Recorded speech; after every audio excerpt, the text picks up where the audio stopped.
Hello everyone, मैं हूं जयेश राजगौर और स्वागत है आप सभी का इस नए इंटरेस्टिंग यूट्यूब वीडियो में। दोस्तों, आज हम पढ़ने जा रहे हैं क्लास 12th इंग्लिश का एक और मजेदार पोएम 2.3 द इंचकेप रॉक। जी हाँ, द इंचकेप रॉक जो है एक जबरदस्त सी पोएम है और यहाँ पर आपको एक बेसिक और सुनहरा सा संदेश दिया जाता है।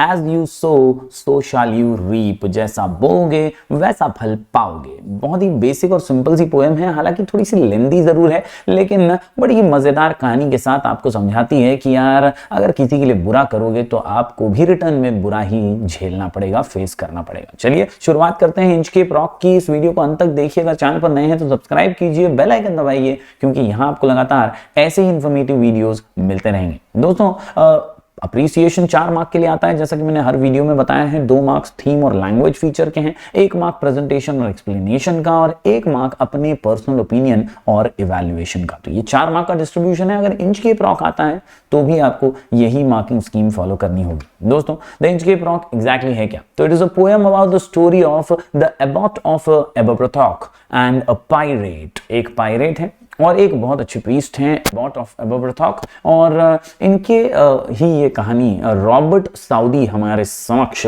पोएम के रूप में पेश कर रहे हैं। The poem is about the behaviour of the people towards others and the poet wants to convey the message that if you did a bad deed for others the same you return, यानी कहीं ना कहीं as you sow shall you reap on this poem. दोस्तों, याद रखिए, you will be asked about the activity of appreciation as well as solve the activity given to stanzas in the poem The Inchcape Rock। तो चलिए एक एक करके हर stanza को समझने की कोशिश करते हैं।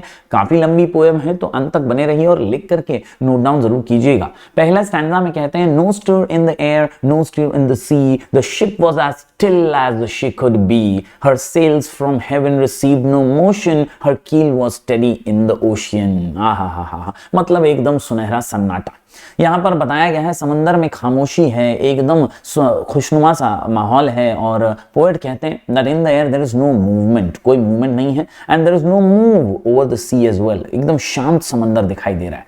इन the sea the ship quite stand as it could be, यानी शिप भी एकदम शांत और क्वाइट सी अपनी जगह पर है। The ship has no motion, कोई मूवमेंट नहीं है, and its keel is very steady in the ocean, जो निचला हिस्सा होता है वो भी रोका हुआ है, स्टडी है ओशियन के अंदर। The poet wants to tell that the atmosphere is very quiet and crystal clear in the sky as well as over the sea। तो एकदम ये तूफान के पहले वाली शांति जैसा माहौल है, एकदम खामोशी है, एकदम सन्नाटा है। आगे के स्टैंजा की बात करें तो without either sign or sound of their shock the waves flowed over the Inchcape Rock, so little they rose, so little they fell, they did not move the Inchcape Bell। जी हाँ, यहां से मैं आपको कहानी थोड़ी समझाता हूं। इंचकेप रॉक ये समंदर के बीच में एक चट्टान का नाम है। इंचकेप रॉक ये उस चट्टान को कहा जाता है, उस पत्थर को कहा जाता है जो समुद्र के बीच में अक्सर होता है।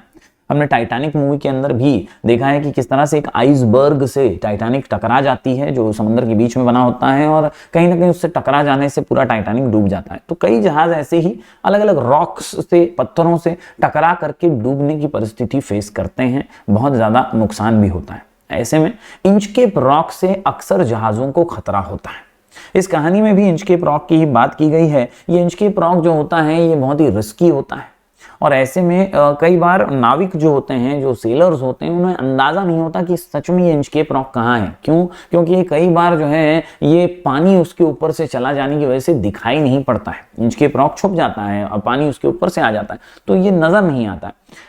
तो नाविकों को बहुत तकलीफ होती है और कई बार जो है एक्सीडेंट्स का भी सामना करना पड़ता है। अब इतना शांत समंदर है और इसीलिए विदाउट एनी साइन और sound of their shock the waves flowed over the Inchcape rock. यहाँ स्टैंजा में बताया गया है कि जो वेव्स हैं वो तो इंचकेप रॉक से ऊपर से जा रही हैं और इसीलिए कोई शोर, कोई साउंड नहीं है। पता कैसे चलेगा कि इंचकेप रॉक है? So little they rose, so little they fell, they did not move the Inchcape Bell। अब कहानी में एक और चीज मैं आपको ऐड कर दूं, इंचकेप बेल। ये हमारे एबॉट एबोब्रथॉक जो हैं, एबोब्रथॉक के जो एबॉट हैं, उन्होंने बहुत ही लोगों की भलाई की नजर से इंचकेप बेल, यानी एक बेल जो थी, घंटी जो थी, वो बजती रहे, इस प्रकार से इंचकेप रॉक को बांध दी थी, ताकि जब भी समंदर की लहरें उस रॉक से टकराएं या रॉक के ऊपर से जाएं तो बेल को छुएं और बेल जो है वो बजती रहे, जिससे बेल के साउंड से जो नाविक हैं, जो हमारे सेलर्स हैं, उन्हें आवाज के थ्रू ये अंदाजा आ जाए कि यहाँ पर कोई इंचकेप रॉक है और इससे बच करके जहाज को लेकर जाना है, इसे ठोकना नहीं है, यहाँ पर एक्सीडेंट हो सकता है। तो ये भलाई का काम हमारे एबॉट ऑफ एबरब्रोथॉक ने किया था और उसी के बारे में यहाँ पर कहा जा रहा है कि हालांकि वो अच्छा काम किया है, बहुत जबरदस्त काम किया है, लेकिन फिलहाल जो माहौल है समंदर के अंदर, वो इंचकेप बेल बज नहीं रही है क्योंकि कोई खास मूवमेंट नहीं है। क्या कहते हैं? तो in the second stanza the poet explains that due to the calm atmosphere over the sea there is no motion and waves move very silent without any sign of movement or sound of their fall. The waves of water do not have not much movement that they could not move the Inchcape Bell. वो Inchcape Bell को भी move नहीं करा पा रहे। बात करें Abbott of एबरब्रोथॉक की, तो he had placed that bell on the Inchcape Rock. On a buoy in the storm it floated and swung and over the waves its warning rung. इस थर्ड स्टैंजा में पोएट कहते हैं, वो reference देते हुए Inchcape bell का, कि the Abbott of एबरब्रोथॉक जो हैं, उन्होंने ये बेल इंचकेप रॉक पर लगाई थी। When there is a storm over the sea on the floating object, the bell float and swings with it. यानी कहीं ना कहीं जब ऐसा तूफानी मंजर हो, तूफान हो और बहुत ज्यादा ही भयंकर समा हो, तो ऐसे में ये बेल जो है वो रिंग करेगी। And by the movements of the waves the bell ring. The ring of the bell is a warning for the sailors that under the water the Inchcape Rock is hidden and don't come this way, it is danger to you. तो ये एक संदेश की तरह ही है कि यहाँ पर पानी के नीचे छुप गया है इंचकेप रॉक, आप टकरा सकते हैं इससे, आप इस आवाज से दूर ही रहिए। और इसीलिए कई नाविकों को इससे मदद मिलती है और ये बहुत ही अच्छा काम एबॉट ऑफ एबरब्रोथॉक ने किया है। When the rock was hit by the surge's swell, the mariners heard the warning bell. तो कई बार ऐसा भी हुआ कि तूफान वाले मंजर में, तूफान वाले हालात में कई बार वो इंचकेप रॉक छुप जाता है समंदर के बीच, और इस बेल के बजने से कई नाविकों को मदद भी मिली है और कई नाविक जो हैं, कई सेलर्स जो हैं, वो इसके साउंड को सुनकर, इंचकेप बेल के साउंड को सुन करके बहुत ही बाल बचे हैं एक्सीडेंट से। And then they knew the perilous rock and blessed the abbot of Aberbrothok. तो यानी जैसे ही वो बच पाते हैं, इस बेल की साउंड को सुन करके अपनी नाव को मोड़ लेते हैं सही दिशा में, वो लोग दुआएं देते हैं एबॉट ऑफ एबरब्रोथॉक को, जिसने ये बेल लगाई थी और जिसकी वजह से ये बच पाते हैं। तो अक्सर ये किस्सा जो है बहुत ही पॉपुलर और फेमस रहा है कि एबॉट ऑफ एबरब्रोथॉक को लोग दुआएं देते हैं क्योंकि उन्होंने इतना जबरदस्त काम किया, तूफानी समंदर से, इंचकेप रॉक से बचने के लिए उन्होंने ये बेल लगाई वहां पर। In the fourth stanza, the poet tells that when suddenly the great rise in the level of the sea, that time the Inchcape Rock hides, and the mariners heard the sound of the Inchcape Bell, and then they come to know that there is a perilous rock which is hide under the water, and they bless the abbot of Eberbrothock because of saving the life of mariners by placing the bell on the Inchcape Rock. तो उम्मीद करता हूँ आपको ये चारों ही stanza समझ गए होंगे। बड़े ही आसान से स्टैंडाज हैं जिसमें ये समझाया जा रहा है किस तरह से एबॉट ऑफ एबरब्रोथॉक जो है उन्होंने एक भलाई का काम किया, एक नेकी का काम किया, जिसके जरिए वो बेल जो है वो तूफानों में बजती है और मरीनर्स को, जो हमारे सेलर्स हैं, उन्हें बचाने का भी काम करती है। साउंड के जरिए उन्हें पता चल जाता है कि यहाँ कोई पत्थर है, इससे टकरा जाएगा जहाज, उससे अच्छा है कि आपके जहाज को आप अलग दिशा में मोड़ लीजिए। बढ़ते हैं आगे दोस्तों, अगले स्टैंजा की बात करें तो स्टैंजा कहता है the sun in heaven was shining gay, all things were joyful on that day. बहुत ही खुशनुमा माहौल था, सन भी एकदम शाइन कर रहा था और जॉयफुल थी सारी चीजें। The sea birds screamed as they wheeled around and there was a joyness in their sound. बहुत ही खुशनुमा माहौल था। The poet is telling the story of the pirate. अब यहाँ से कहानी जो है वो शुरू हो रही है क्योंकि यहाँ पे अब जो है मजा आने वाला है। अगले स्टैंजा में कहते हैं the buoy of the Inchcape bell was seen a darker speck on the ocean green. Sir Ralph the rower walked his deck and he fixed his eye on the darker speck. अब कहानी में villain की entry होती है, ये हैं हमारे sir Ralph the Rover. और in the fifth stanza the poet explains that on that day the sun was shining beautifully. बहुत ही खुशनुमा माहौल था, सन ब्यूटीफुली शाइन कर रहा था और सभी चीजें जॉयफुल थी। बर्ड्स भी साउंड कर रहे थे काफी अच्छा, हैप्पी था सब कुछ। लेकिन अचानक से the poet tells that the floating object of the Inchcape Rock was seen easily in clear atmosphere as Sir Ralph the rower spot the darker tiny object on the green ocean and he walks on his deck and looks at the darker tiny floating object। यानी उनकी नजर जो है, ये हमारे जो pirate हैं, pirate समुद्री लुटेरे होते हैं, सर राल्फ रोवर भी एक समुद्री लुटेरे हैं और उनकी नजर अब इस इंचकेप बेल पर पड़ी है। He felt the cheering power spring. It made him whistle, it made him sing.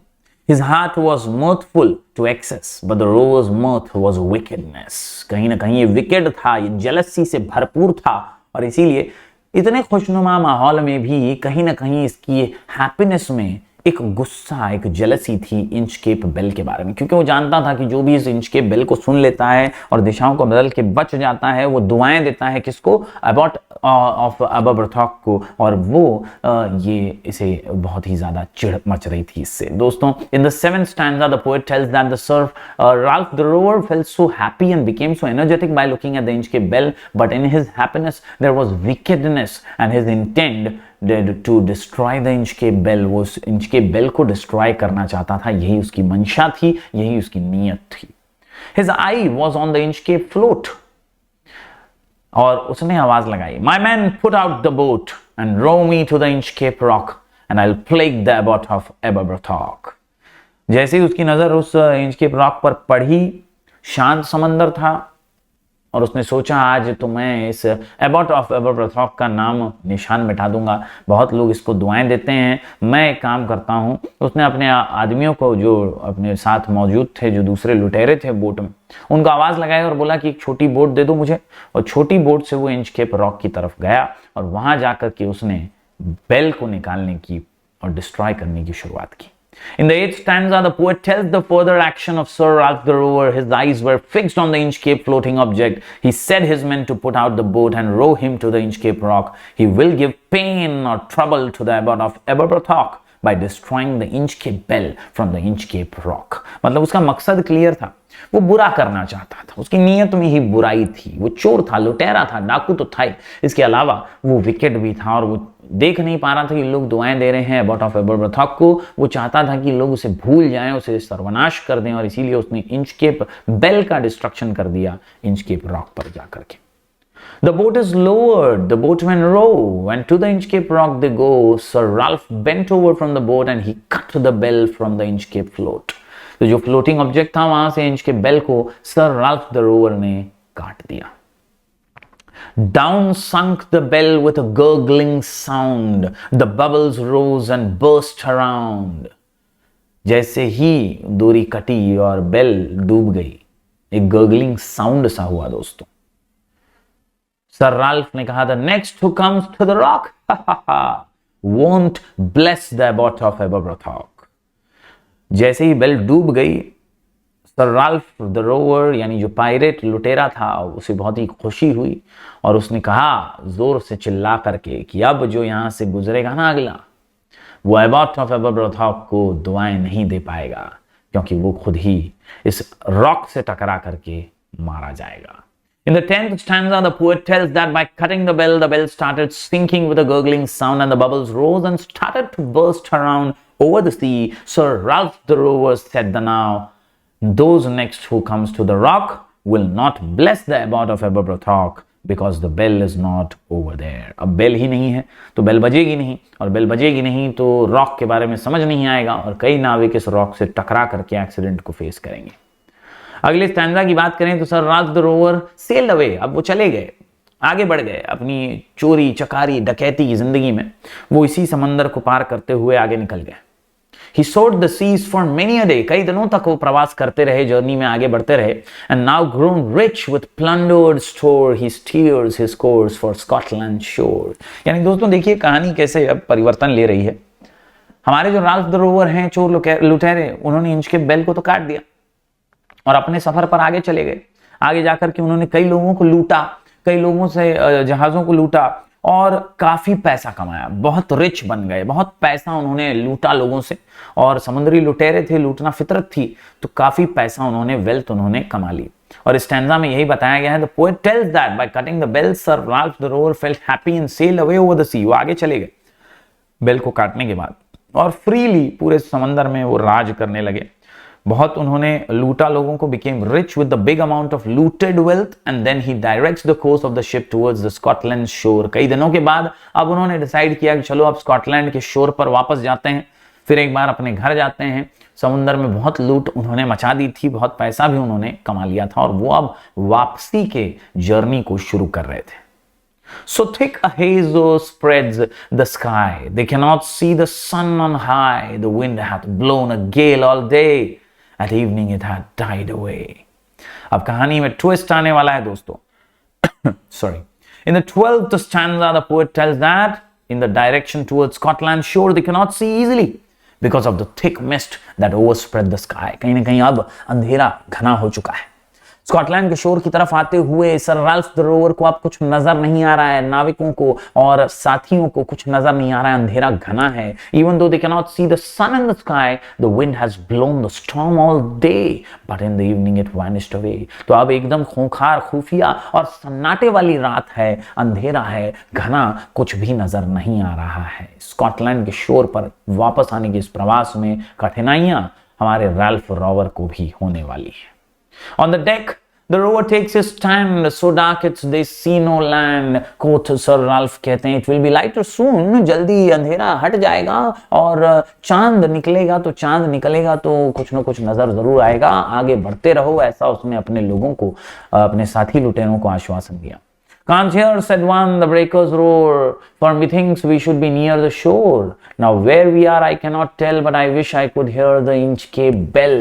एक जो साथी था उसने एक बहुत जबरदस्त सी बात कह दी यहाँ पर, और उसने कहा कि कुछ भी समझ नहीं आ रहा है किस दिशा में जहाज जा रहा है. कुछ भी समझ नहीं आ रहा है किस दिशा में जहाज जा रहा है. आज मुझे बड़ा दुख हो रहा है. इस अंधेरे घने में हम लोग सीशोर के नजदीक तो नहीं हैं, मगर शायद अगर वो इंच के बेल सुनाई देती तो समझ आता हम एग्जैक्टली कहां खड़े हैं. और इसीलिए इंच के बेल को इन्होंने याद कर लिया. In the 14th stanza, the poet tells that one of the sailors said that he can't hear the sound of waves falling on the seashore. He thinks that they should be near seashore, but where they are going he can't be sure, and he wishes that he could hear the sound of the Inchcape bell and will decide in which direction they should go. अब decide करना मुश्किल हो गया है किस direction में जाना है, और कुछ भी समझ में नहीं आ रहा है. They heard no sound, the swell is strong, though the wind hath fallen, they drift along till the vessel strikes with a shivering shock. Oh Christ, it is the Inchcape rock. जिसका डर था वही हुआ, और finally Ralph rover की जो जहाज थी वो एक इंचकेप रॉक से टकरा जाती है. एक शिवरिंग शॉक के साथ ऊपर वाले को याद करते हैं. O Christ, it is the Inchcape rock कहते हैं. जो बोया था उसी का फल अब इनको मिल रहा है. Sir Ralph the rover tore his hair. अपने गुस्से में, फ्रस्ट्रेशन में बाल नोचने लगा. He cursed himself in his despair कि क्यों मैंने उस इंचकेप बेल को निकाल दिया था. The waves rush in every side, the ship is sinking beneath the tide. जहाज देखते ही देखते डूबने लग रहा था. शिवियर शॉक के साथ जोरदार टक्कर हो चुकी थी. पानी अब अंदर आने लगा था. The poet tells that the Sir Ralph the Rover regrets his act. उसे पछतावा होता है of cutting the Inchcape bell. He cursed himself by cutting the Inchcape bell for bad intention. The waves starts to rush inside the ship. पानी समंदर से अब जो है अंदर जहाज के आने लगा, and the ship is sinking in the sea. जहाज डूबने लग रहा था. But even in his dying fear, one dreadful sound could the rover hear. मरते समय, अंत समय पर एक अजीब सी आवाज और अजीब सा दृश्य सर राल्फ रोवर को नजर आने लगा. उसे वो इंचकेप बेल सुनाई देने लगी, और इस बार ये इंचकेप बेल बजाने वाला कोई और नहीं, द डेविल था. Below was ringing his knell. In the 17th stanza, the poet tells that the Sir Ralph the Rover started sinking, and in his dying fear he could hear the dreadful sound. The sound he hears as it was the Inchcape bell, and the devil below is ringing his knell as someone's funeral ceremony is going on. मतलब पूरी मौत का इसके इंतजाम हो चुका था. इसे अपने आंखों के सामने एक डेविल दिखाई दे रहा था जो इंचकेप बेल को बजा रहा था, जैसे कि कोई मातम, कोई फ्यूनरल का सेरेमनी हो. दोस्तों, उम्मीद करता हूं आपको ये पोएम समझ में आ गई होगी. अब अप्रिसिएशन की बात करें, पोएट और पोएम की बात करें, तो इंचकेप रॉक एक ब्रिटिश पोएट रॉबर्ट साउथी ने लिखी है. ये एक बहुत ही फेमस राइटर है. नरेटिव लिखते हैं पोएम के अंदर, जैसे कि इस पोएम में भी उन्होंने कहानी को बड़े ही खूबसूरत ढंग से दिखाया. This poem is taken from a ballad. This poem shows the stories of Inchcape bell and story moves around the bell. The theme की बात करें तो theme is about an abbot and a pirate. The abbot was concerned about human beings and helped to save the sailors. abbot जो थे वो concerned थे, लोगों की अच्छा और भलाई चाहते थे, और इसीलिए उन्होंने उस इंचकेप रॉक के ऊपर एक इंचकेप बेल लगा दी थी।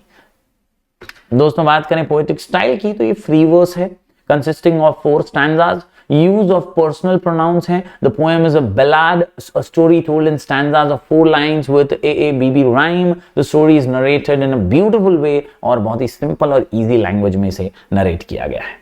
बात करें लैंग्वेज और पोएटिक डिवाइसेस की, तो यूज ऑफ आर्टिस्टिक लैंग्वेज है, इजीली अंडरस्टूड है, use of repetition, metaphor, paradox और इन्वर्जन है। नो राइमिंग स्कीम, क्योंकि कुछ ऐसा खास राइम नहीं है यहाँ पर। The language is very easy because it is a story. The use of metaphor, repetition, alliteration, onomatopoeia and exclamation add colours in the poem. बात करें स्पेशल फीचर की, तो the poet has used descriptive and narrative techniques to enhance the effect of the poem. जी हाँ, बखूबी एकदम fine और जबरदस्त तरीके से उन्होंने वर्बल इमेज से एक जबरदस्त दृश्य हमारे सामने प्रेजेंट कर दिया है, जिसमें हमें काम एटमॉस्फेयर सी का नजर आता है, सन की इमेज उन्होंने जबरदस्त तरीके से, वेव्स का बहना कितना शांत है वो समझाया, बर्ड्स की चर्पिंग हो, इंच के बेल हो, रॉक हो, अलग अलग चीजों को उन्होंने बहुत वर्बल तरीके से जबरदस्ती एक इमेज क्रिएट करने में हमारी मदद की है। दोस्तों मैसेज, वैल्यू और मॉरल्स की बात करें, the poem gives us a message that those who do wrong things will meet with due punishment. कहीं ना कहीं जो गलत करेंगे उन्हें उनकी सजा तो मिलेगी। The values will remain forever, ये हमेशा जीने वाले और हमेशा जिंदगी में साथ रहने वाले सबक हैं। The story has a moral and useful which is useful in modern times as well। दोस्तों ओन ओपिनियन की बात करूं तो मैं बहुत इंस्पायर हुआ इस पोएम से। I am really inspired by reading this poem and I understood the cycle of action and it's reaction very well. कहीं ना कहीं जो आप करते हैं उसका कुछ ना कुछ रिएक्शन आपको भी झेलना ही पड़ता है। I personally learned not to harm anyone और play with their emotions. Lastly I understood the principle of life, as you sow shall you reap, यानी जैसा बीज बोओगे वैसा ही फल पाओगे। तो मेहनत कीजिए, आगे बढ़ते रहिए, जबरदस्त तरीके से हम ऐसे ही वीडियोस आपके लिए लेकर आते रहेंगे। मिलेंगे फिर एक बार कुछ और नए वीडियोस के साथ, तब तक के लिए बहुत बहुत धन्यवाद, शुक्रिया, थैंक यू वेरी मच।